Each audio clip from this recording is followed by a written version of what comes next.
Happy Tuesday, travel family. To all my adventurers near and far, hope you are safe and having fun. Welcome to Point Noir, home of the Point Noir podcast, where we not only inspire but equip men of color to go out and see the world for themselves.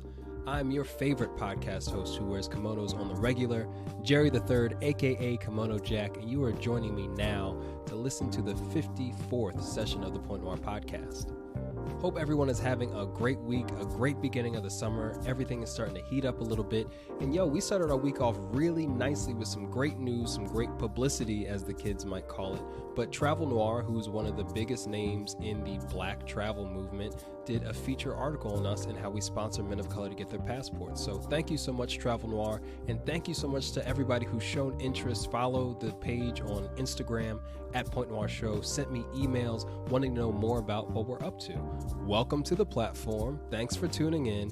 If you loved the first 45 seconds of the show to this point, trust me, it gets way better beyond this, but I just wanted to officially and formally say thanks for being interested in what we're doing. I really value your time and attention and energy.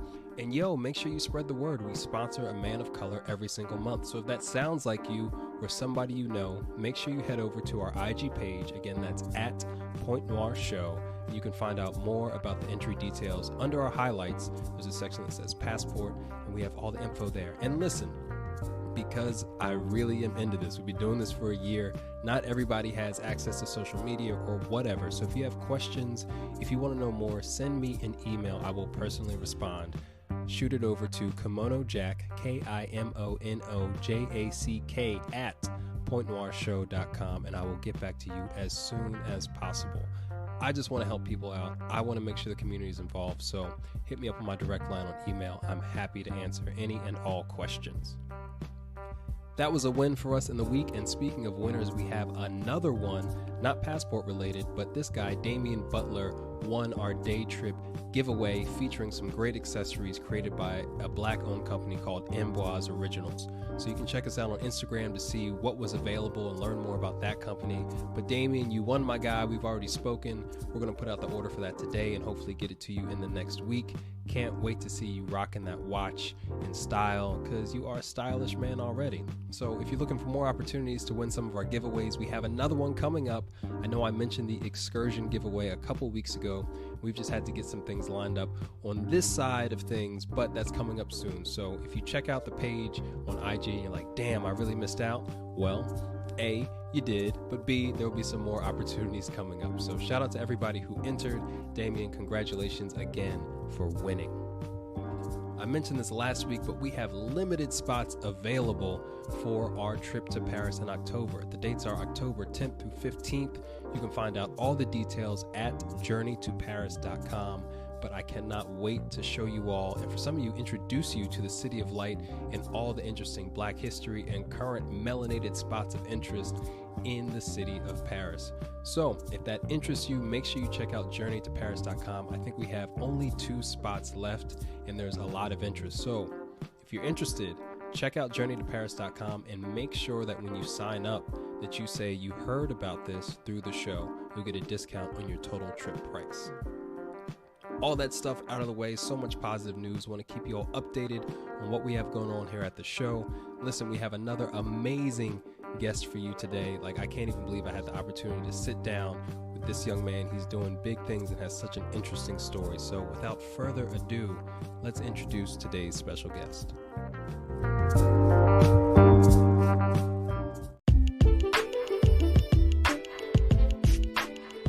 Joining us today as our special guest at The Point is Wize Grazette. Make sure you follow his personal Instagram page at The Real Wize, and that's Wize with a Z. He's not only a well-traveled young man of color, a first-generation immigrant hailing from Barbados, but he's also the founder of the Indie Creative Network. Now, ICN is a digital media platform that is intentionally designed to support storytellers and podcasters all across the African diaspora. Check them out at their website, icn.dj, and also check out their Instagram page, same thing, at icndj. I met Wize a couple weeks ago at the amazing Afros and Audio Podcast Festival. I cannot state enough how great that event was, because it put me in contact with people that look like me doing the same thing. and a couple minutes of seeing him on his panel talking about connecting voices throughout the diaspora, I knew I wanted to learn more about his story and also introduce you all to him. We learned a lot about Wize, what it was like growing up in Brooklyn with his Barbadian heritage and culture from the US, what that shift was like for him when he moved to the South, and also some of his coming of age stories through travel, mainly through a trip to Australia when he was just a young teenager. What's really cool is the authenticity with which Wize speaks, and also the future vision that he has in mind for not only the culture and community, but the work he's doing right now with ICN. And I think it's just a full package. So this session definitely has everything we love to talk about when it comes to travel and adventure. You go out, you travel, you explore, you learn, and then you see new possibilities for yourself. So if that sounds like something you'd love to be interested in, then definitely sit tight, because it's coming up right after we do our famous 3 steps here at The Point. So step number 1, and you might be new to this, so just follow along. You'll get used to it. Step number 1, as always, find a nice, refreshing beverage of choice. Anything you want, no judgment here. Step 2, find the comfiest corner on the coziest couch that you can. And step number 3 is simply to sit back, relax, and enjoy another great session from us here at Point Noir. I'll see you on the flip side. Yo, what's going on, Wize? Thanks for joining us today at The Point. How are you feeling today, fam? I'm feeling good, man. It is a beautiful and hot, but beautiful day in New York City. How are you? Dude, I'm great, and it's definitely heating up here in Dallas as well. That is actual factuals, my guy. But yeah, y'all gotta watch it, because New York, y'all get all the seasons. Y'all get intense winters where you can't walk down the block. You get that hot heat, that nice fresh garbage on the road. Yeah. And everything in between.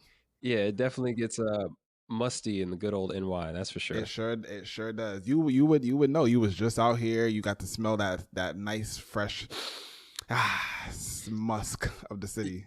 Yeah, there's a good breeze though, so I got lucky, you know what I'm saying? There's a good breeze. But yeah, keep your odors down this summer, y'all. Like, for real. God, it's 2019. Got to be more woke than that. Take multiple showers. Definitely wash your feet and all that as well too. Soap and your legs. Wash your legs. Hang. But listen, bro. We just got to meet each other a couple of weeks ago, and you sat on a panel at the one and only Afros in Audio podcast festival, which was so dope. We were both able to be on different panels, and you had so much to share, and we kind of connected about travel. And I was like, yo, I got to get this guy on the show ASAP, and I want to hear your story. So I'm glad you could be here. And if you wouldn't mind, please open us up by introducing yourself a little bit and talking about your introduction into travel. Gotcha. So hi everybody, my name is Wize Grazette. I run a podcast business, but outside of that, I love to travel. My introduction to travel was interesting, and just with the sense of me being like a first-gen American. I had my passport from the time I was like 10 months old, if even that. Wow. I went home for my grandfather's funeral, and that was like my first travel trip. I was a little baby. I actually have like set up the picture of just being out there and stuff like that. And from there, it just kind of continued. You know, my parents got me and my sister dual citizenship, so we made travels to Barbados quite often as I was growing up through like my elementary years and stuff. And from there, it's just been like a rocket ship after that. I became an adult. So you said you are a first-gen American, but you didn't rep your country. Y'all are proud. Where are you from, bro? Tell us. Repping from the big 246, big up Barbados, like always. True and true. All right. Barbados out here, bro. Yeah, man. Let the people know. Let the people know. So it was definitely interesting, you know, getting that concept of like, from a young age of like, hey, we live here, but we have heritage here. Like that was a immediate first gen experience to me that I wasn't even able to process until I became much older, much older. Yeah, for sure. And your parents, I'm guessing, also traveled along with you on those trips, but did they travel independently as well to see friends and family back in Barbados? Yeah, no, they definitely did their side of traveling as well too. Both of them actually. But my mom has like a slight.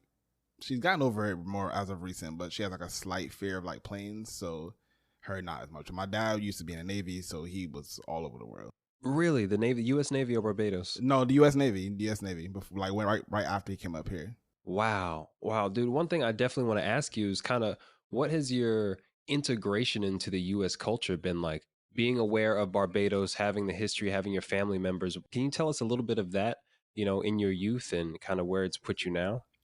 It's crazy because I grew up in Brooklyn. I grew up in Flatbush, one of actually the number two largest like West Indian population in America. So Wow. for a long time, I didn't even I knew I lived in the United States, but it was still like a my perception of it was quite different. I didn't really experience what I would say is like a America, another part of America, until I moved to Charlotte, North Carolina for high school. Okay.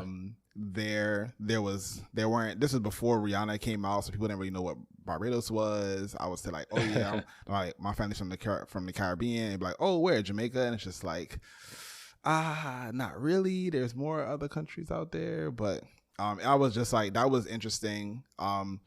It was interesting, but I would say, looking back on it, like it kind of just provided me with another perspective.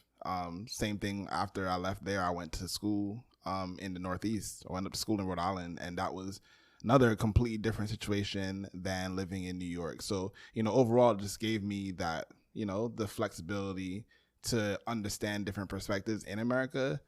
But it's definitely been like a trying road of, I mean, plus the systems are different. Like Barbados is heavily British inspired, Hmm. whereas America was heavily British inspired, but literally just like said, no, I'm gonna do my own thing over here. So Right. And with such style too. We really have been yeah, doing our own thing. But that's really interesting, especially you talking about growing up in Flatbush and being surrounded. I had no idea it was the second largest West Indian community, but in some ways it probably didn't feel like you had left Barbados at all. it did not. It really did not. And just to put that into perspective, like going, I mean, even now, like you go outside of Flatbush, I recognize it now that, oh, nah, like this neighborhood is drastically different from mine, but at the time, I mean, shit, going from like Flatbush to Canarsie, which is only like 15 minutes away, 15 minutes felt like a long time in the car. So I feel like I Hmm. traveled places, different from like getting on a plane, but like it just felt like one large community. So yeah, culture shock for sure. Wow. Wow. I definitely want to talk about your experiences in the southern regions because I had very similar ones moving from Pennsylvania to South Carolina. But first, are there any trips that really stood out to you when you were growing up as a child? You mentioned your grandfather's funeral, and some other trips to Barbados, but was there anything where you were like, you know what? I'm into, having to get on the airplane and arriving in a different place. Was there any place you traveled with your family that stood out? This one trip I'm thinking about wasn't with my family. Um, Hmm. when I was going from seventh grade to eighth grade, Okay. which was like a huge transition in my life, really and truly. Just looking back at it now as well too. But there was this program called People to People Ambassador, and they would Hmm. take kids from like inner city communities and travel with them different places. So that was like a whole program. You had to do it was like a large commitment, but we ended up going to New Zealand and Australia. Oh, Now, shit. yeah. So I was what, 12, like 12, 13, something like that. And we went literally to the other side of the world. Like it wasn't even summer there. So we left in July. So it wasn't even summer there anymore. It was literally winter. It was opposite. I had never experienced, it blew my mind, to be honest with you. Like it Wow. blew my mind. And again, like I had been to Barbados. Been to different cities and states in the United States, but Australia and New Zealand were drastically different from where where I grew up, and from every other place I have been to, and even the two of them together, like Australia and New Zealand, are two different countries that it Yeah. shows in their culture, but also in the dynamics of the seasons. It was, yeah, just very interesting situation for those 2 weeks. That's intense. And like, I'm over here thinking, like, low key, that's kind of messed up to intentionally go after inner city kids and be like, all right, y'all, we're going on a trip. Welcome to winter. Welcome to For real. everybody's generally least favorite season. I mean, it wasn't too crazy because Okay. New York, we have like our extremes, but was probably like 45, 55, maybe the lowest. But like Australia probably got back up to like the 70s, so it was like winter, and I'm using air quotes. Okay. So it was their version of winter because of the hemisphere. Yeah, So I'm just making sure because I yeah, mean, like San you Fran know, type stuff. yeah, everyone's like, we're going to traumatize you to never travel again. I don't know. I just be watching out. You know what I'm saying? Gotta protect and preserve the culture out here, Yes, messing up sir. these kids' brains. Um, Was there anything you did on those trips? Like, did you have an activity? Did they introduce you to, I don't know, the food? Was there anything that they had you do to get culturally engaged? Yeah, no, definitely. So it was a group of maybe 20 of us, and maybe like four. What do you call those things? Four Chaperones? Thanks. Yeah, four chaperones, and we were all relatively the same age, except for the chaperones. They took us to different parts of each country. We met Aborigines for the first time. First time I had ever even heard of that word. We stayed on like I maybe you want to call it like a farm where we actually had like ground provisions. Like they literally cooked our food in the ground. Yeah. That was one of the most interesting experiences in my life as well too, because just in general, like I'm from the city, so even my family being from Barbados and being from the countryside, like that itself was just completely different. Again, never had heard of Aborigines before, so that was an experience. The other aspect though, when we went to Australia was this was 2000, so Sydney, Australia, the Sydney Olympics had just happened, so that monumental opera house, the shape of it, like I actually went and saw that right, maybe like literally right afterwards. So it was just kind of just crazy, like seeing something on TV, knowing I had to watch it at certain time periods because of the time difference, and then actually going there. That was also an experience as well too. I saw koala. I went to a kangaroo farm, held a koala. Like these are just, again, at the time in 7th and 8th grade, or 7th going to 8th grade, like I had never even fathomed experiencing that, and we had the chance to do that, so it was pretty dope. Wow, that sounds so cool even today. Because I was going to ask you went to see kangaroos, but I didn't want to be like cornball with it. Nah, but we saw some kangaroos, bruh. We saw some kangaroos. Fucking kangaroos. Have you ever eaten kangaroo? Nah, I didn't. I didn't. I don't even know if I would. I'm mad funny when it comes to different types of like meat. I generally stay to like chicken and fish, but I feel I'm supposed to try crocodile. When I went to New Orleans recently, that was one of the things on my bucket list. Okay. Yeah, I'm into eating all the animals, man. And kangaroo's on my list. It is avoided my delicious hungry gaze for so long. But yo, kangaroo, dead ass, I'm coming for you. Like, just, you know what I'm saying? Just be wary of that trip, bro. That 19 hours was real. I'm not going to Australia for the kangaroo, honestly. And I probably never shared this. Australia is not even in my top 50 of countries to go to. If I never went to Australia, I'd be okay. Yeah. Wow. Yeah, it's actually probably my top 5 of countries I'm not that interested in. Seriously, wow, that's interesting. Yeah, it's just how I feel about it. So there you go. Y'all learned something about Kimono Jack today. But it always looks lit. It looks cool. There's a lot of diversity. It also looks like fucking Jurassic Park sometimes, and I'm not into that. Because there's a lot of like desert, and that's the one thing I was glad that we didn't really go see. Like a lot of Australia is more like East Coast based. Because the West Coast is like just anything off the coast of the East is more so like desert, just like barren lands essentially, except for like a few, random cities. But it's really it's nothing compared to the East Coast at all. Yeah, which is very metropolitan, right? Yeah, so those super large like spiders, all kind of craziness you see out there, super snakes, you don't got to deal with all that. All right, maybe I'll consider or whatever. But like, yo, that's how I feel about Australia. They know. Anyway, that sounds really cool, man, to be, 12 or 13, having that experience. Yeah, it was definitely one of the experiences. And I mean, and you still feel favorable about it today. So I'm curious, how did you even get that opportunity? It's crazy. I think so at the time, my best friend, they had reached out to him, or he got exposed to the program, and we were both supposed to do it together actually, but it was actually a lot of money. I'm gonna tell you this story. So. Yeah. It was a lot of money. I think somewhere close to like $3,000 or something like that. And we had to we didn't have that period. So we had to do like bake sales at the church. We had to make food on weekends to give away to people. We had like toy sales, garage sales. We had to do, my parents did a whole bunch to get me to go out to this thing. That's how I ended up getting there. But yeah, he didn't get a chance to go. So he left me out there stranded. And I really didn't want to go at first. after I Yeah. found that out. But my mom was like, yo, this like, I've never gone back to Australia. So she was really true. It was what she said really was really true. 17 years since then, I have not even gotten close to that side of the world. So it's like, you don't want to miss out on an opportunity like that. Yeah, that's real, man. And I'm really grateful that you remember the experience so well because, one of the things I think about as to why more people of color don't have the opportunity to travel, sometimes it's just, economics, the Yes. affordability of it. It takes some money to be put aside. And, it's not just us either, but Mm-hmm. Mm-hmm.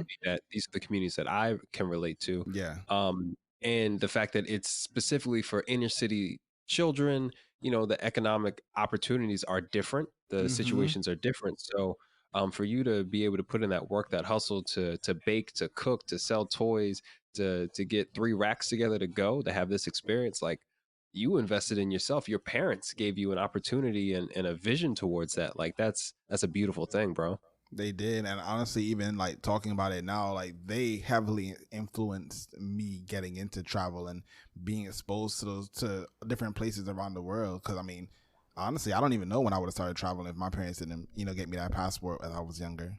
Yeah, and I mean, being with you along the way, and also, having their own ambitions to see friends and family and show them Barbados and go different places. But yeah, let's jump into that too, man, because one of the reasons that I think men of color should travel, especially black men from the States should travel, is to help build their sense of self, their sense of identity. And you kind of coming with your own Barbados culture and your family, but then getting integrated into Brooklyn, New York. What did you experience throughout that journey, and how did travel play a part in you developing your self identity as a man of color? So I would say this. I was referenced back to Australia being like that trip that made a difference to me. I mean, it's like you think about it Hmm. at that age now, like you are going to puberty. Like I was literally about to go to 8th grade. So I had one more year in middle school.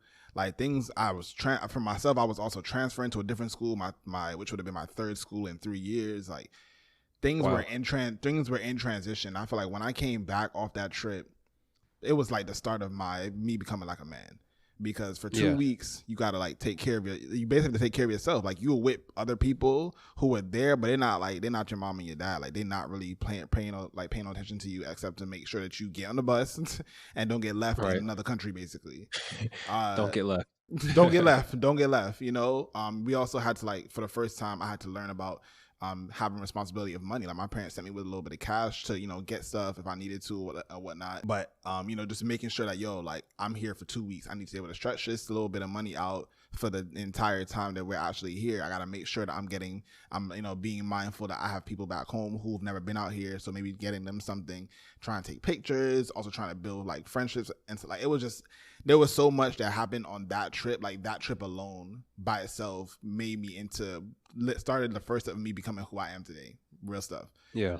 Yeah. Since then, it's further built more character on myself. Like, okay, well, I go to this city now, especially when I started like getting into podcasts. Like I go to this city now and I'm listening to these people live and their experiences. Like, yo, these experiences, it's not invalidating my experience. It's just another perspective I have to, that I can be aware of. Like, yo, this is what life is like. Can you share a little bit more about that?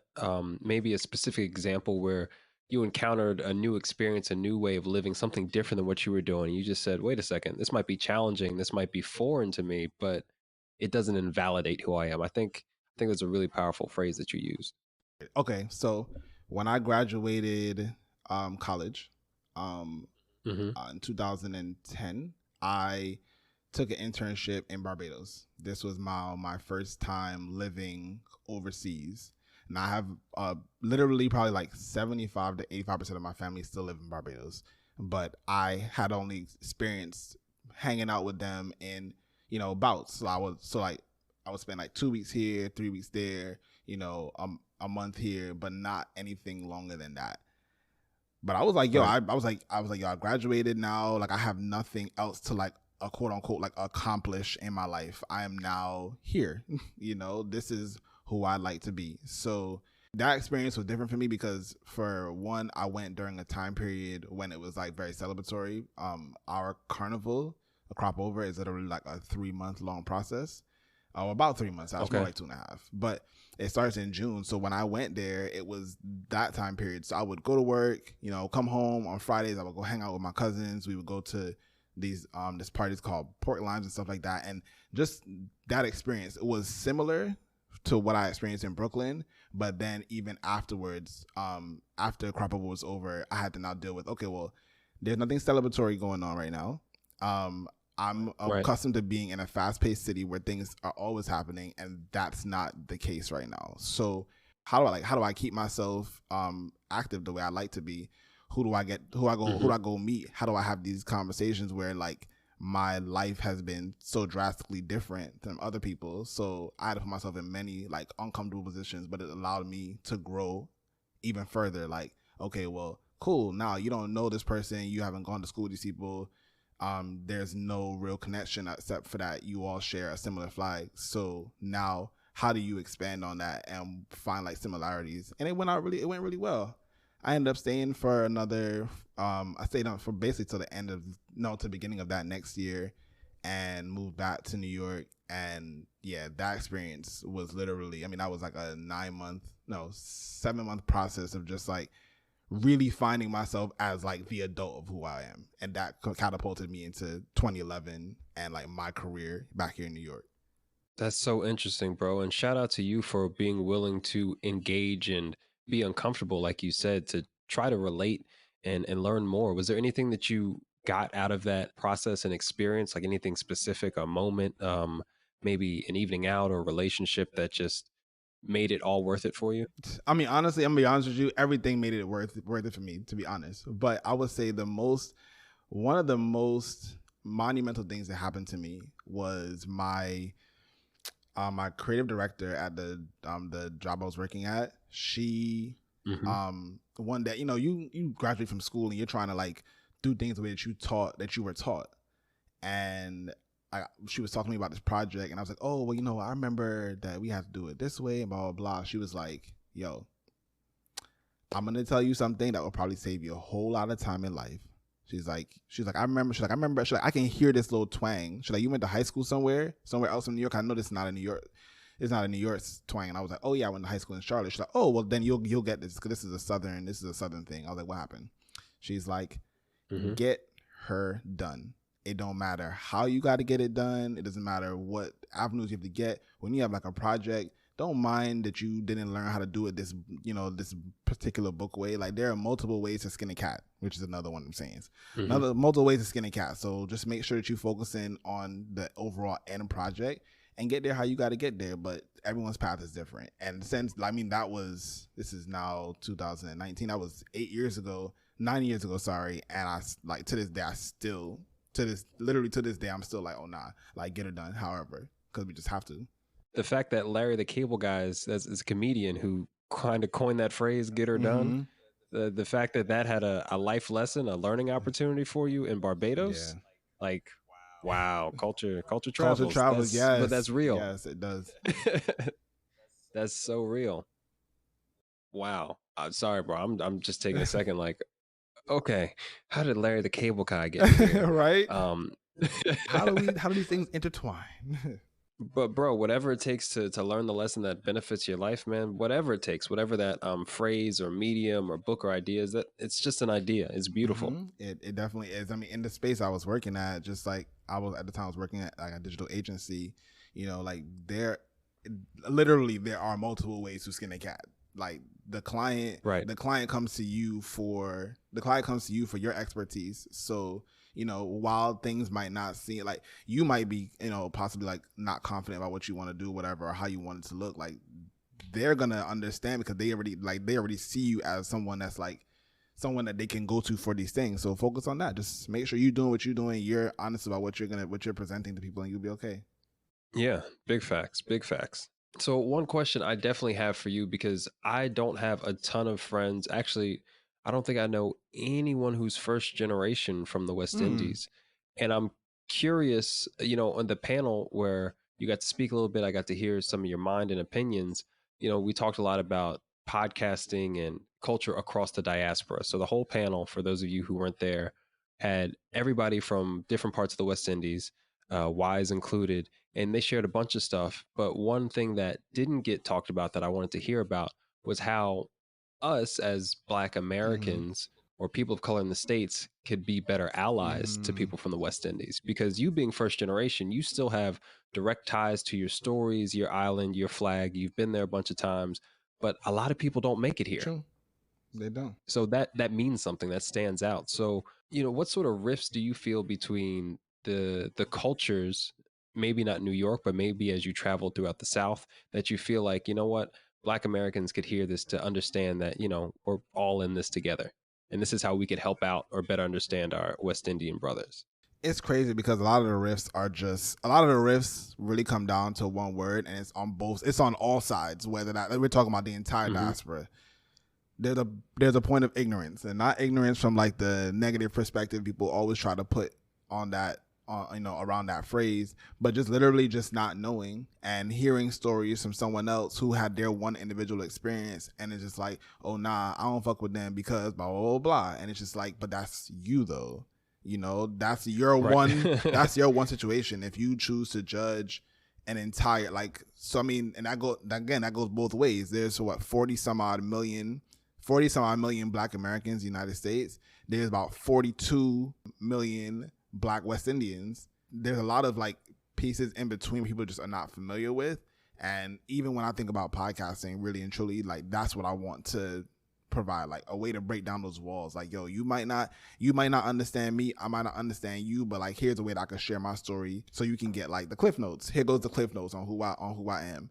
And if you don't like me, Right. me, here's another person from my island, or here's another person from my city or my borough, or my parish or whatnot, that shares a story or whatnot that you might like.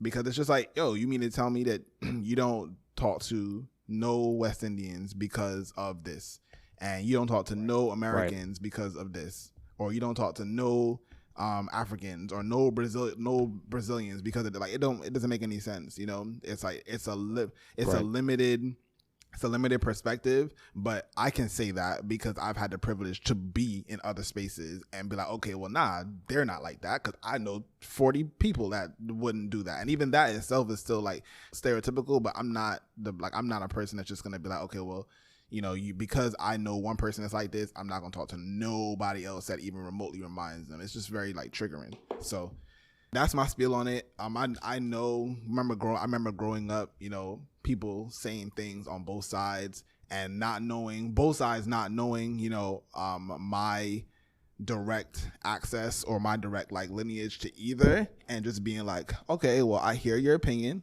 These things are not true though, and just being like that intermediary. And that's the what I call like the gift and the curse of being the person that is like I'm neither 100% American, because I really, really and truly don't always relate to all American things. And I'm not 100% Barbadian either, because I don't relate to 100% of all Barbadian things either. So it's just like I'm caught in the middle of being like that. Okay, well, let me explain this to you. Oh, and I'm back home. Let me explain this to you too. And this is why this happens. And it's just like, it gets frustrating sometimes and like exhausting. But that is just what it is at this point.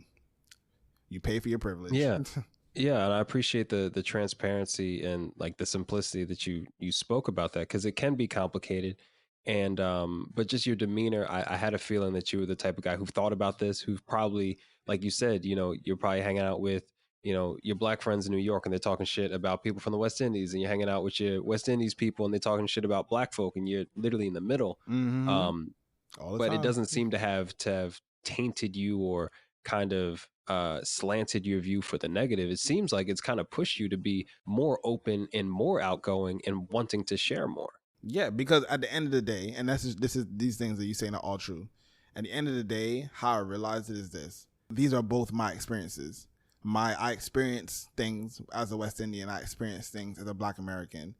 That doesn't mean that I have to choose sides. In any situation, I've been in situations like that where I've felt like internally where like, oh man, like I have to choose sides. Like, no, I don't. Actually, I'm actually quite good. And I found that out, talking about travel, I found that out in a city like Toronto, where there are tons of first gens in that city. Toronto really and truly is like my second home, where like I go out there. It's only an hour away from New York, actually, on the plane.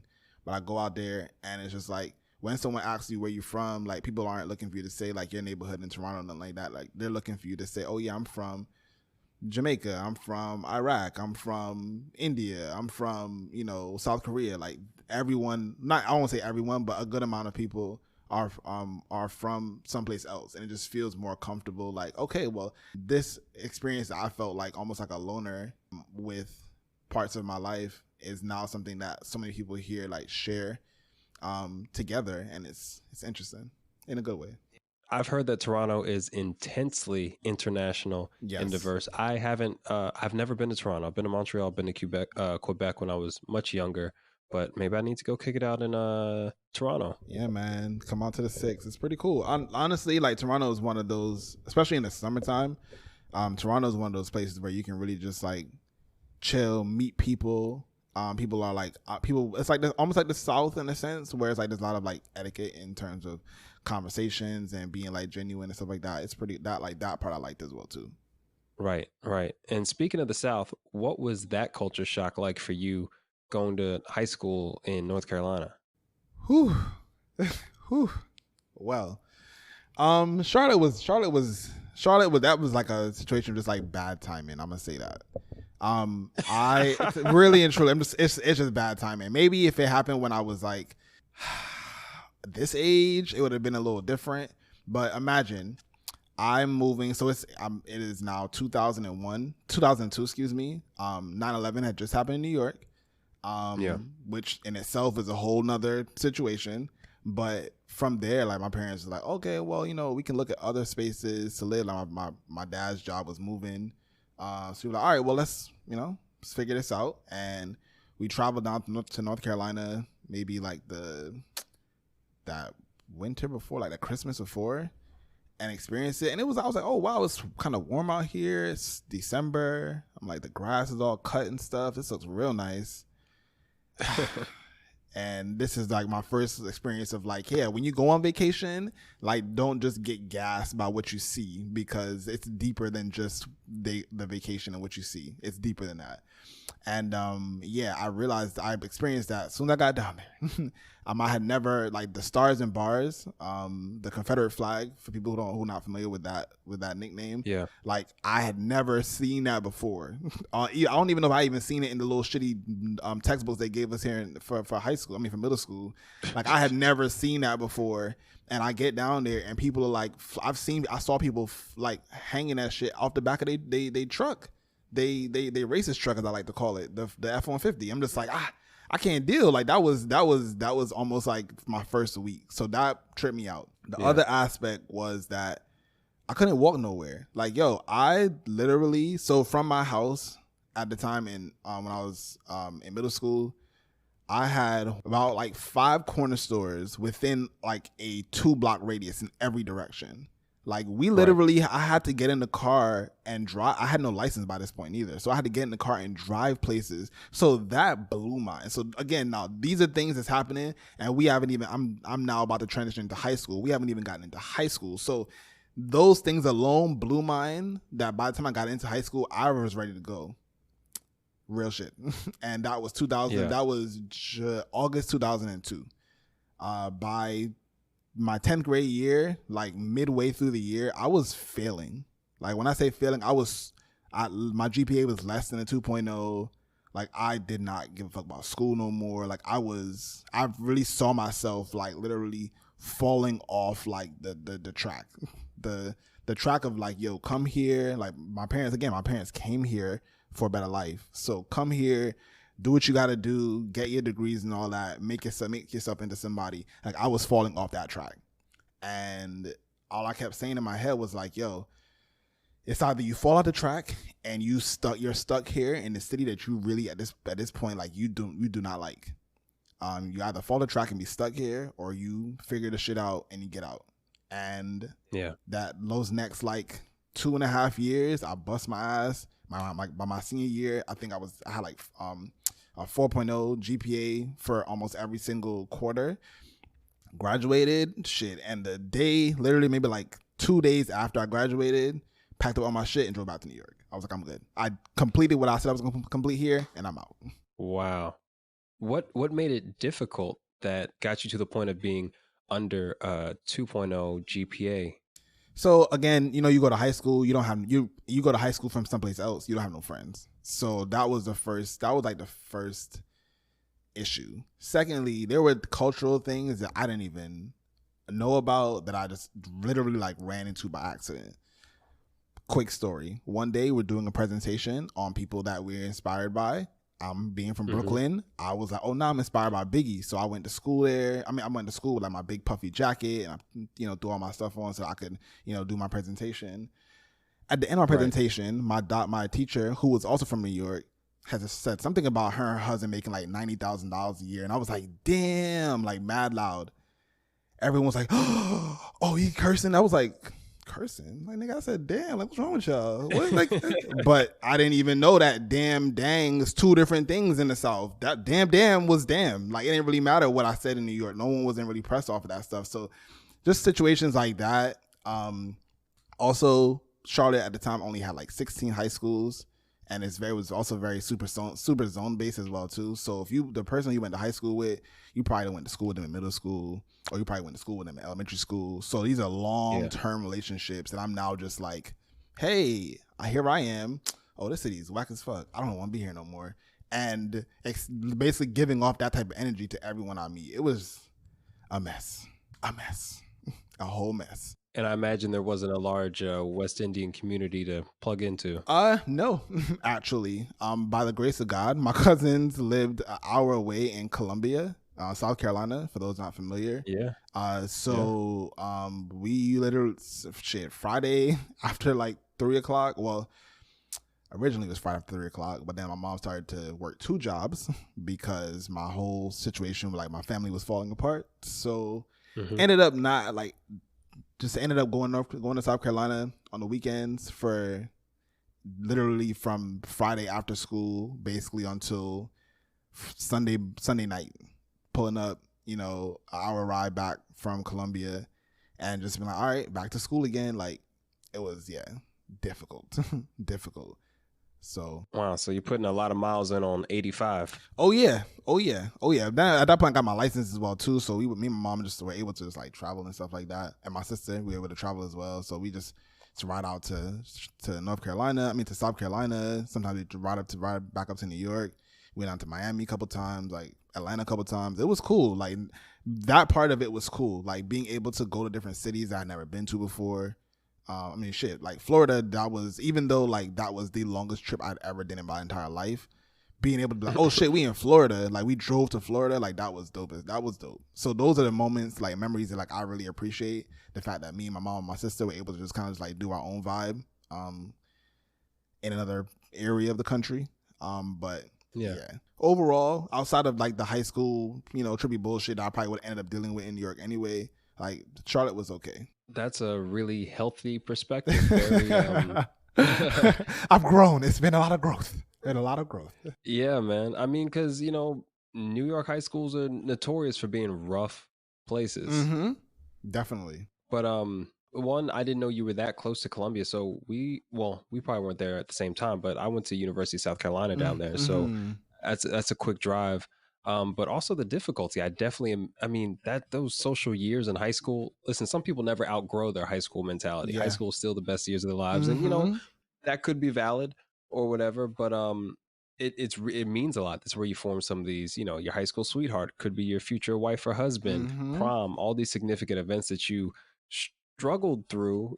Shout out to you for getting out of there in really good shape. But I mean, you could have been another, washout statistic. Yes. No.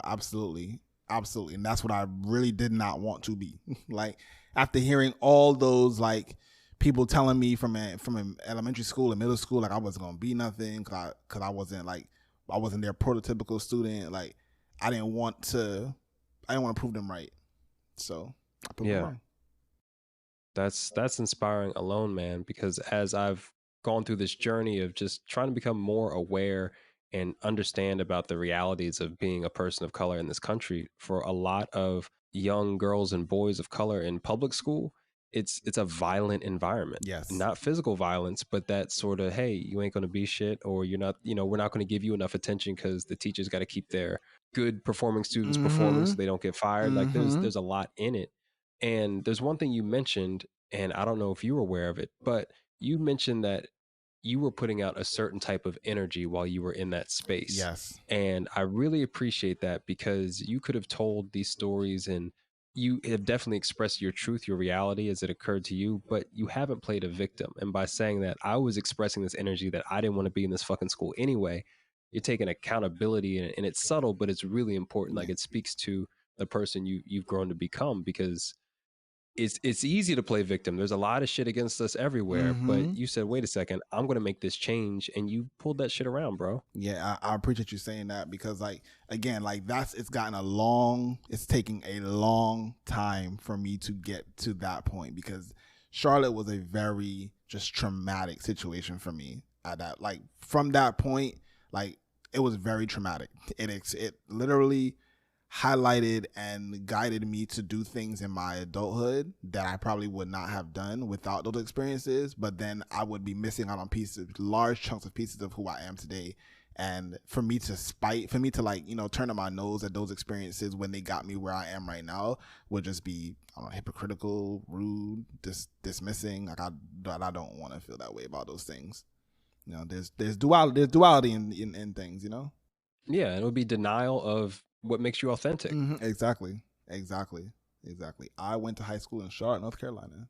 My high school was like the state champs for like 7 straight years. Like those experiences, highlighted. Like I'd never experienced. Like football wasn't a big thing up here, and then I ended up going to like the best football school in all North Carolina. Like that shit was lit. Going to high school football games and seeing that culture, like up close, like that was lit. The whole snap era, cell phone ringtone raps. Like I was 4 hours away from that in Charlotte. Like I experienced the entire thing firsthand. Big T, 4X tees, tall tees, Gerbeau jeans, like everything. Yeah, man. So it was wow.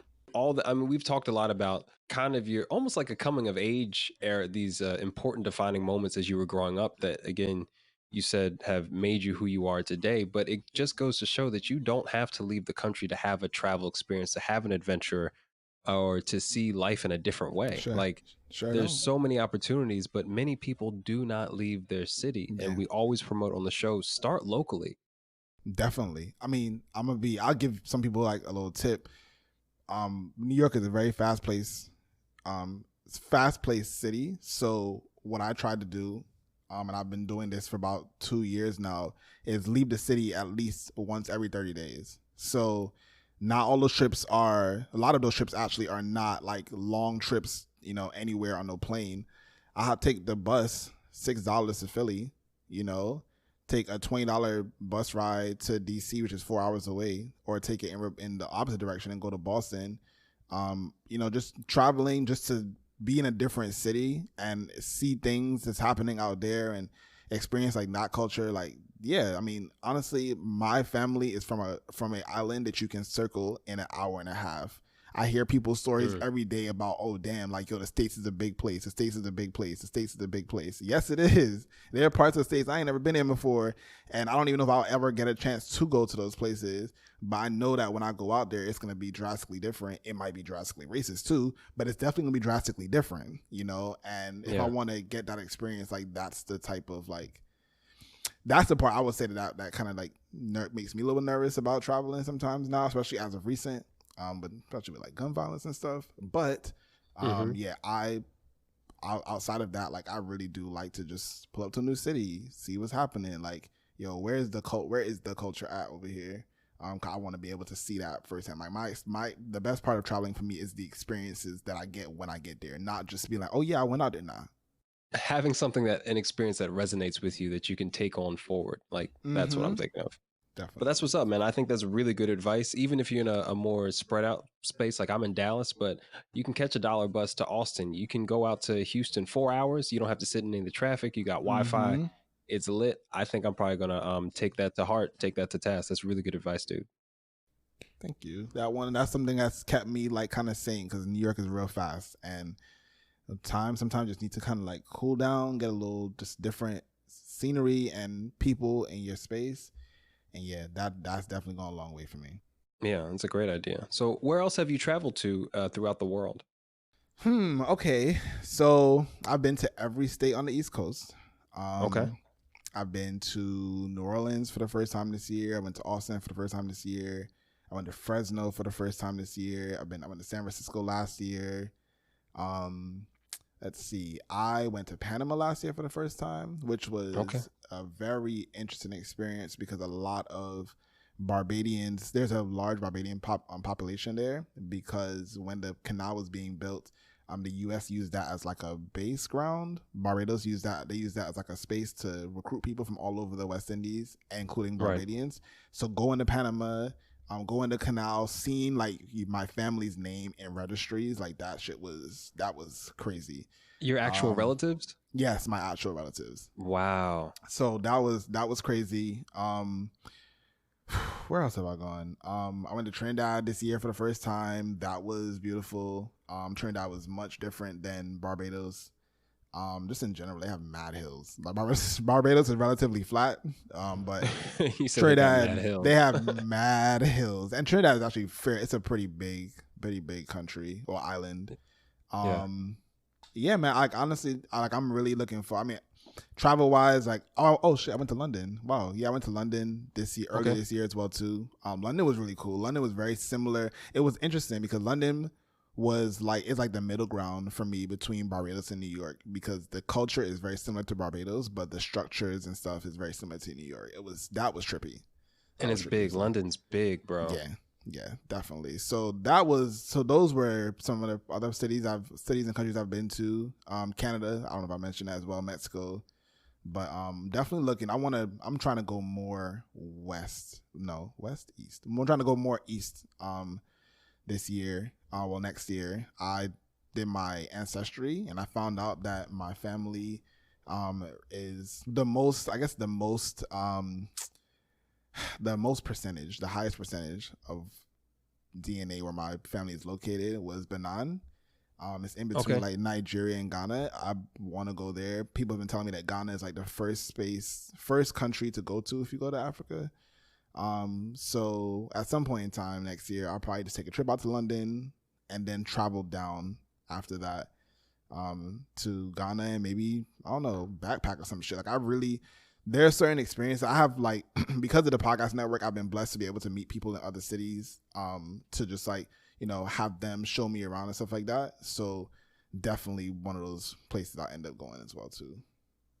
That's super interesting that you did your family's ancestry, one of those DNA tests, because I'm trying to think. Like, do we have time to go into all of this? Talk to me about that, I bro. got to, What yeah. what got you interested in that? Because for especially millennials, Black millennials, going for these African ancestry, the DNA test it's a wave right now, Yeah. and a lot of people are finding a lot of satisfaction and fulfillment from it. I had Quentin Butler, who's on session 10 of the show, went through and had the highs and the lows. He did it on his mom's side the first time. He went through his Mm, maternal side, and they tell. No, he went through his dad's side, the paternal side, Parmesan, yeah. and they generally tell you not to do that. And so when he did that, he found out all of his heritage. They told him was Portuguese, and my guy was Mm, hurt. That he yeah. immediately put it in order for his maternal side, and just found out that he's from. Oh shoot, I don't remember the country anymore. Yeah. But he was very happy by it. So I haven't thought that a lot of people from the West Indies would be interested in that. So what drew your attention?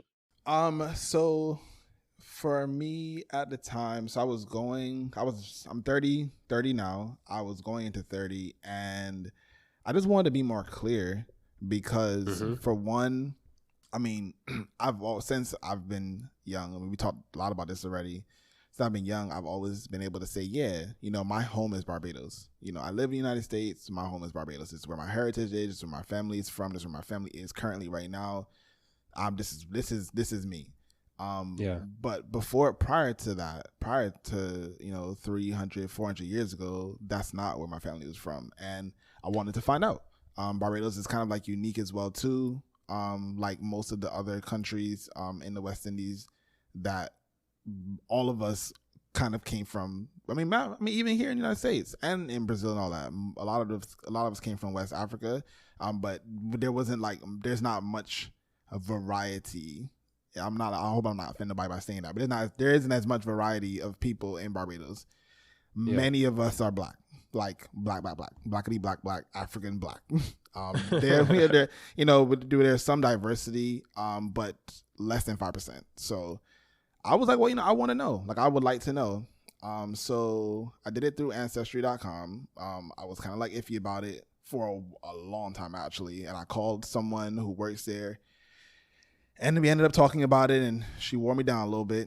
So I ended up, for real. That's literally how I went. So I was like, damn, like, yo, I don't really want to know. I was like, I don't know if I want to do this with y'all because I don't trust y'all with the DNA. I just learned about Henrietta Lacks, which threw me to another situation. I was like, damn, like, they ain't gonna take my DNA and do this and that and third. I didn't. Eventually, I got worn down because the mystery was killing me. Yeah. And I found out, and for one, to know that I'm like 94% African, that felt validating for me. A lot. That felt really validating for me, actually. I think that's probably the first thing I screamed out when I got the results.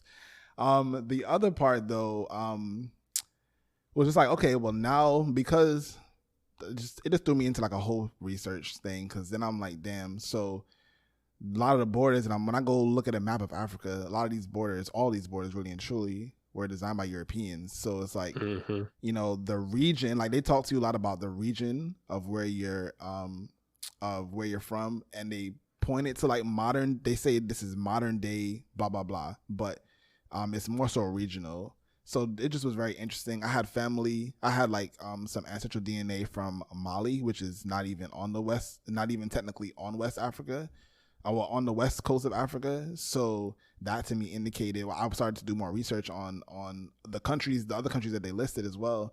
And I'm like, oh shit, well, Mali, like, that's a whole different vibe. A lot of those people were like traders and would be traveling from far. So it's like, my DNA could really be stretched a whole different direction. It was opening, very, very like mind opening, and something that I wouldn't recommend it to everybody because not everyone really wants to know that much detail. But if you do, definitely step into that, because I felt a bit more validated afterwards. I appreciate that perspective, man. And you mentioned one of the classic questions that I've gotten when I travel is, where are you from? And, I spent a lot of time in Paris, or quite a bit of time in Paris. I go back often, but when you meet people, sometimes they ask you, it's just their habit, because they're used to seeing dark-skinned people. Mm-hmm. And where are you from? Okay, it's going to be the West Indies, it's going to be Africa. But when you say you're Black American, they say, yeah, we get that. But where are you from? Mm-hmm. As though we have like a very clear tie to our lineage in Africa. Yeah. However, for my people from the West Indies, when y'all say Barbados or Trinidad or Jamaica, that's it. You know what I'm saying? Mm-hmm. It kind of sticks in a different way, but y'all still had the same journey to get over here that we did. Yeah. So there's almost like this disassociation, and it's interesting around the identity that, Jamaica sticks, Barbados sticks, but if you say I'm Black and from the States, it's like, well, we need more information than that. And that is one of I would say that's probably the most, how would I say this? That's probably the most common thing I've heard other people say about Black Americans, that they consistently ask that very question. Like, oh, well, yeah, I know you're Black American, but what, like, almost like, what else, Right. It's for some people, like, I cannot speak for everybody. For some people, even me sometimes, I can speak on my experience. When someone asks me, where am I from? Right. I was born in Brooklyn, right? When someone asks me where I'm from, my instinct, based on where I am, my most instinctual answer is Brooklyn, right? When I know that someone is literally not asking where are you, because people hear it in my accent. There are a lot of people, sometimes people just like, they're not asking me where am I from in the United States. Like, they can tell that already, or they're like, maybe it's not even what they're asking for. It's like, oh, nah, but where are you from? Or sometimes they'll rephrase and say, oh, nah, but where's your family from? And that's when I will like explain it.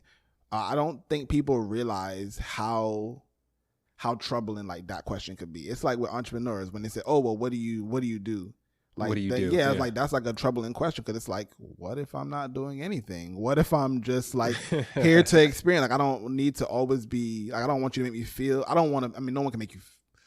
They can't make you feel a certain way. Sometimes people don't intend to make you feel a certain way about something, but just do it anyway based on like just the ignorance of like, oh yeah. I mean, I can imagine someone asking you literally all the time, like, oh yeah, you say, oh no, I'm from Pennsylvania. Oh, okay, but nah, where are you from? Pennsylvania? Like, did you not hear me the first time? I don't understand, So it's more growth. Like I think about this time that we're in right now. Like it's 2019. People are now some people literally have got their first computer today, where they're learning more about the rest of the world, the same way that some of us, as we were growing up on Twitter and Facebook and Instagram, were learning about the rest of the world all at one, like, fell rush, So it's like people make these statements, and like I'm hoping that over time they understand that, like, yeah, it's like, it's similar to saying like, oh yeah, no, where are you from? Oh, I'm from, the West Indies. Oh, Jamaica? No, like, don't make that assumption. Just chill out. I told you I'm gonna tell you where I'm from. You're gonna you're gonna experience, you're gonna appreciate that I'm from there. And if you care about my experience in that space, you will ask me. And if don't double up on the question. Like, I answered you the first time. Trust me, I got you. I answered you the first time. If I have more to tell you, I will. And if I don't, you can just live with that. Y'all, shout out to East Coast energy, because I understand exactly. And being out in, South Carolina, France, and now, which is really the southern Midwest, Texas, South, y'all are the southernmost part of the Midwest. Y'all are borrowed Mexico.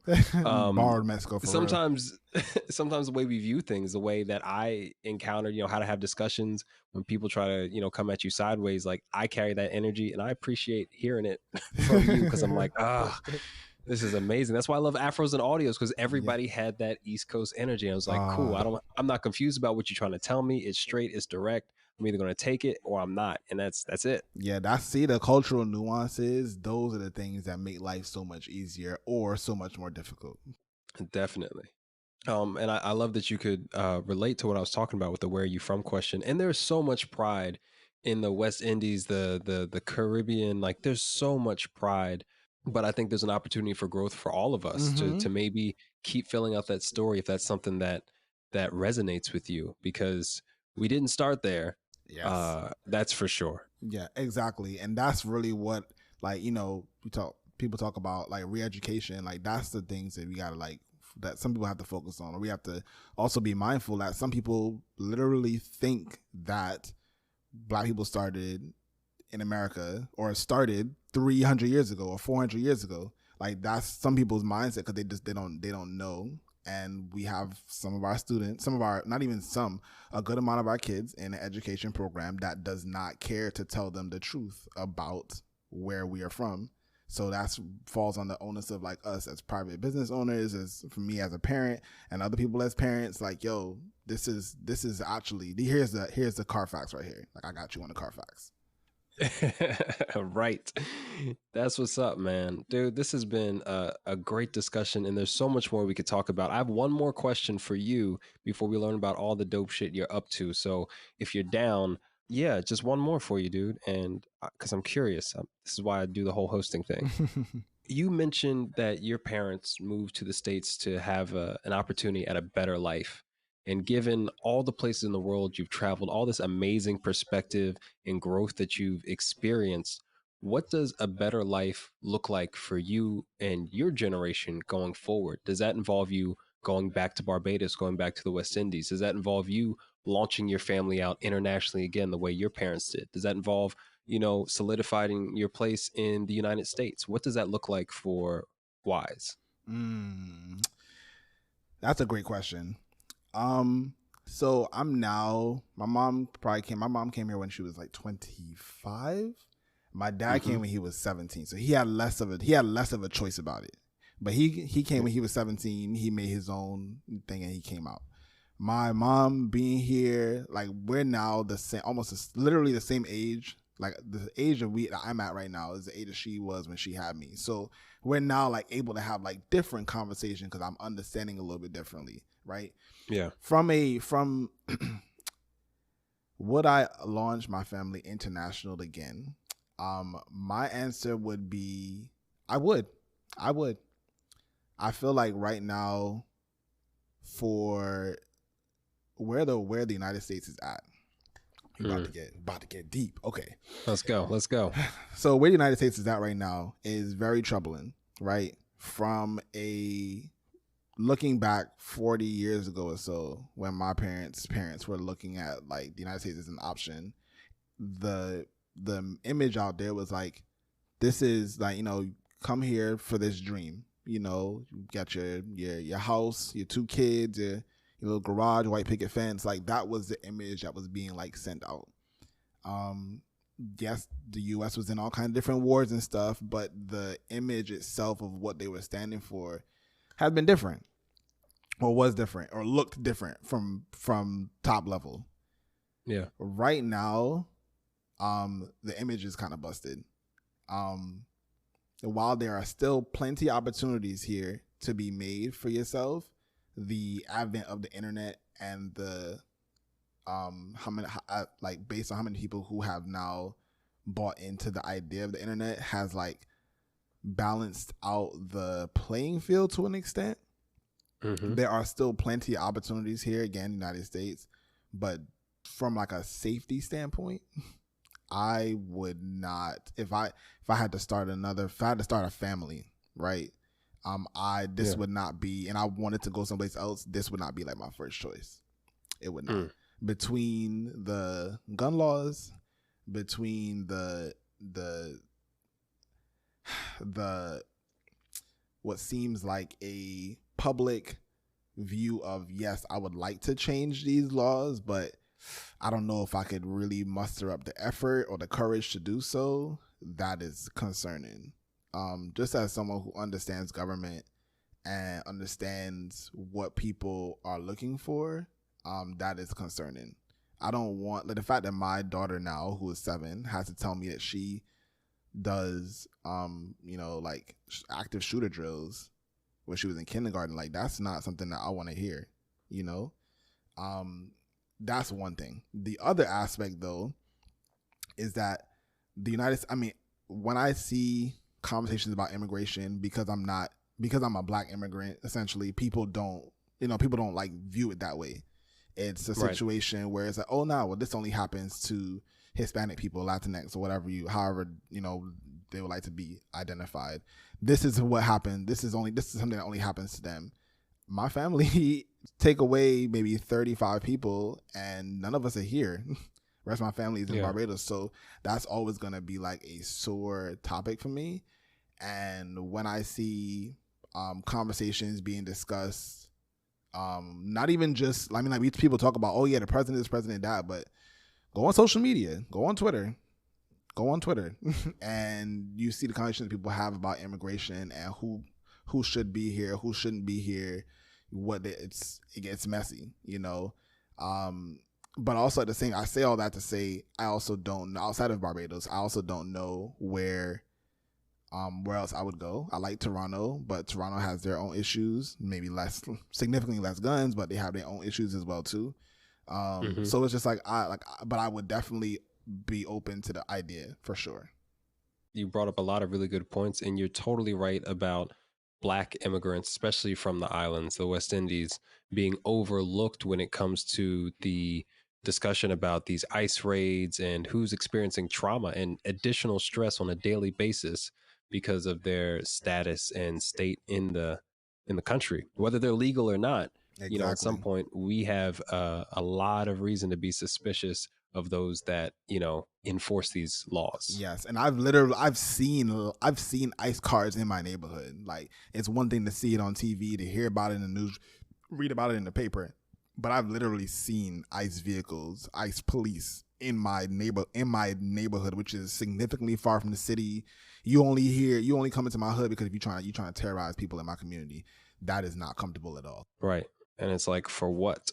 Literally, it's like what are we accomplishing here? Yo, I'm an American citizen, and I fear that literally someone could just be like, oh, you know what? Nah, like, actually, we're gonna take away your citizenship and we're gonna ship you someplace else. Like, and that's me. So imagine someone that's not even that. So imagine someone that was not born here, got a green card, but doesn't have like a passport. If you walking around without your papers, like that is, yo, your whole family is here. People, you just go up, you just end up going missing one day. You can't call nobody. Like, nah, that's crazy. Like, I can't even. That's right, man. I love you drawing attention to that and bringing up that very valid point. And I appreciate your answer to the question, because I know it was a broad question, but ultimately a better life, the way the numbers line up economically, socially, culturally, the U.S. might not be the place anymore. Nah, and I on one hand, I feel like that's by design, that a person like Trump, that's like something like what he's trying to do. Like he don't want people to see this space as like the place to be. And that just, to me, that's counteractive, you know, because America being like the place to be also allowed America to have like these certain like standards, or implement like these standards on the world. And without that, oh my God, I want to go here, I need to be here. Without that, like the whole prestige just goes down. You know, people start to look at like glaring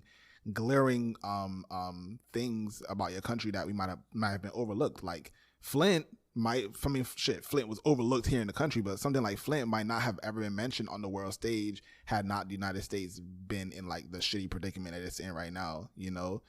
So it's like, there, on one hand, for our people, for my people, it works out well, where it's like, okay, well, I don't want nobody to come here if they feel like they're going to be in a situation of being like oppressed, or in a situation where like the police are gonna come and harass them every 2 seconds, or like or you can't wear your hair certain. Like I don't want nobody to deal with that. Like that's not what you come here for. You're not coming here to be stressed out even more. You're not coming here to have different stresses from where you came from previously. You coming to make a better life. So let's focus on doing that. Yeah. And to kind of close off that question, just from your perspective, do you experience or sense more stress being in the United States or being abroad as a man of color? Definitely here. Outside of New York City and a few spots like parts of Atlanta, maybe parts of like Miami, maybe parts of just me counting off cities that I've been at constantly, and like feeling like, oh well, I could be there, but like one wrong alley, or wrong corner, or coming outside the hotel room without my wallet, like it could be a whole different situation. And it's like I don't feel comfortable telling someone, oh nah, come here, and then they forget their wallet stepping outside, and it's a whole situation. Like I wouldn't feel comfortable with that. Yeah. So generally, when you have been international, you don't have any of these worries, do you? No, not really. Not really. Bet. And that is one of the other lessons of the day. There you go, ladies and gentlemen. Fucking killing it today. Nailing it, Wize. I think that's such a reality. I mean, bro, I don't walk around my block without my ID. And that's just to go on a walk, to clear my head, to listen to, a podcast or an audiobook. I don't fuck around. I keep identification on me. And I'm like, this is crazy. That's craziness. But this is the country that we live in. And I don't feel like that's right.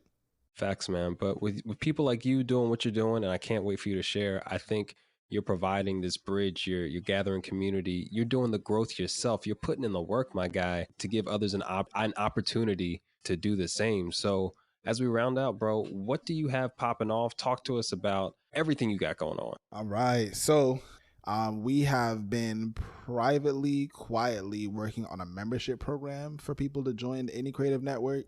Like when I thought about how I wanted to provide back to the community, it took me a really long time to figure out exactly what that would look like. We've had people. This company's been around for it'll be 4 years. Actually, it'll be 4 years in like 8 days, and people have been a part of our organization, and they've been around for the ride. There have been things that we would have liked to have done for people previously, but just weren't sure if we were able to handle that. But now we are. So our membership program, people can join. It gives you a free RSS feed and tons of resources, one-on-one resources for your podcast. You get your podcast highlighted on our website as well too. Oh, wait a second. Let's back them all the way up. What's the name of your organization? What do y'all do? Why did it start? Because we haven't talked about any of that yet. Damn, we haven't even got there. Wow. Okay. So I run an association called the Indie Creative Network. The Indie Creative Network has been around for 4 years now, where we provide podcasters with tools and resources, podcasters and storytellers as well, to get tools and resources to grow their platform. Overall, we're dedicated just to providing digital literacy for our community, because we're literally less than 6 months away from 2020. I've had the privilege of having a computer for 20 of those years, but there are a lot of people who have not had access to a computer at all. People only have now been getting smartphones and stuff like that, and that provides like a limitation. But I don't look at things as limitations. I try to find solutions for things like that. So making sure we're able to put people in positions to learn and then be able to make money off of what are high skilled trades, like things like social media, managing social media, handling graphic design for platforms or businesses, whether they're small, local, large corporations, whatever they are, being able to have that experience and being able to have that experience to do those things now, so that when you graduate from high school or you graduate from college or you transition into a new field from the one that you're currently in right now, that you're able to grasp on those opportunities because you've had experience in it. So yes, people have like podcasts. A lot of podcasters are the graphic designer for their podcaster. They're the social media manager for their podcaster. They're the person that edits their podcast. They're the person that engineers the podcast. Like those are all job opportunities where if you put more effort behind it, and got more experience behind that, you could pull in $20 an hour doing that for someone. You can have multiple of those jobs and provide alternative income for yourself. So trying to tackle things like youth unemployment and just unemployment in general within our community is why we even created the membership program that we have now, and how we've been trying to funnel these opportunities that we see people looking for within our membership program, our community as ICN, and podcasters who we see that come to our studio here in the city. That's what's up. So how many podcasts do you currently work with? 35. 35, like 35. 35, 35, 35? 35. 35 production teams. We're in like 6 different countries right now. We have the United States, Canada, South Africa. We have one show in Mumbai, India as well too, and we're getting ready to launch a couple shows and bring a couple shows in from Barbados and Trinidad as well. So we've been around. We've been making sure that we're able to understand what some of the members of the podcast community and storytellers in the community are looking for, and I keep adding storytellers in there because not everyone is digital, but that doesn't mean that they don't have great stories. So if you provide them with those technical tools to help share their stories in a different medium, it then expands like their reach and their story that they're trying to get out to people. That's smart. That's inclusivity, y'all. Yes, sir. That's really good. Inclusivity the right way, not no 10%. We're gonna just pull in 10% of y'all and leave the rest of y'all to starve. Like that's not really what this is about. And I just I used to work in the tech industry. After I left Barbados, I worked in the tech industry where 5 to 10% of your business, if even that much, was from our POC community, and it's just like, okay, y'all are mad hype off of 5 or 10% and quote unquote hoping to grow. Like I worked in corporate America at an insurance company that's almost 160 years old. Same nonsense, and it's just like, this is not what I don't want to be that person that grew up in the hood and then take all my resources out the hood. Like that's not what I want to do. Like I want to make sure that I'm being able to provide for the same community that I grew up in, that helped nurture me to be the person that I am today. Right. That's what's up. Do you have any other projects going on? Outside of that, I work on the studio. So I do audio engineering editing here at my studio space called Storytime Studios, based in Brooklyn. Also, I'm a teaching artist. I teach students who are interested in learning about podcasting, whether that's from a marketing standpoint or in like audio engineering or product development standpoint. The 8th of July, our second cohort actually of students will be coming from local high schools, 2 local high schools here in the city. That's an experience I'm really excited for, because there are podcasters who are always looking for young talent, who just don't understand how to reach out to them. And then we have young talent who would love to work with podcasters, other people in the community who are doing things that they can grow themselves. They can grow their portfolio, they can grow their network, and they're having the issue. So I've tried to become as much as an intersecting point as possible, that middleman, to say, hey, look, you looking for this? Cool. Like, I got this person that can help you out right now, and they're in need of learning about this. So let's work on some sort of plan, whereas you're both able to gain from this opportunity. And the city pays them, so they're gonna be working out pretty well for the next 8 weeks. That's what's up. Where could we find more information about all of this? Instagram at ICNDJ. Twitter, ICN_DJ. Our website is ICN.DJ. See, try to stay consistent. Okay, branding. Yes, sir. On Instagram, you can also find me, The Real Wize. I have a lot of my page. You will see things that I'm personally doing. So whether I'm traveling or handling an event, but of course, you'll see stuff about podcasts and how you can get involved in that, and how you can get involved in learning more about podcasting. If you want to email me, that's all the information is up there as well too. But my email is also wizeicn@gmail.com. Dude, a ton of stuff you have going on, and you're being the bridge. You're the plug. You're giving people opportunities. You're providing a service for those of us creators. Because listen, he said 35 podcasts. I'm just like, shit, I'm trying to deal with one. Like, and it takes so much to be an independent podcaster and put together a quality product consistently. Yes, so, sir. A lot of value added stuff, man. So thank you so much for spending the time to share your perspective on travel, on community, on culture. This has been another great session, man. I enjoyed getting to talk to you. I enjoyed this talk too, man. I'm here chilling on the couch. Like, yeah, this is like a beautiful situation. Thank you for inviting me onto the show. Some of these stories I hadn't even thought about in a little while. I'm gonna have a nice little drive home. Like, wow, we talked about Charlotte. We talked about Australia. That takes me back. Man, I've accomplished so much. I am pretty awesome. Yeah. You got to big up yourself, bro. If you ain't doing it, nobody else will. Nah, real shit though.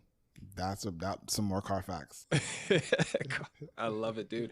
All right, bro. Well, we're going to hop on off of this. We'll definitely be in touch, man. I hope there's another opportunity we can get in the same space, share some of the knowledges that we've picked up. But for everyone listening, out there, I think they're really going to appreciate your perspective, because it's authentic and there's so much in there, y'all. So make sure you listen to this twice, because it'll do good things for your life. I guarantee it. Yes. And again, thank you so much for having me on. I look forward to chatting with y'all online. Absolutely, bro. Make sure y'all reach out, especially if you're in the BK area. Yeah, bro. Hope to see you back here at the Point. And until then, travel safely, bro. And be easy. Hey, part two. Hey, talk that shit. I'm with it. All right, bro. I'll see you. All right. Talk to you later. Peace.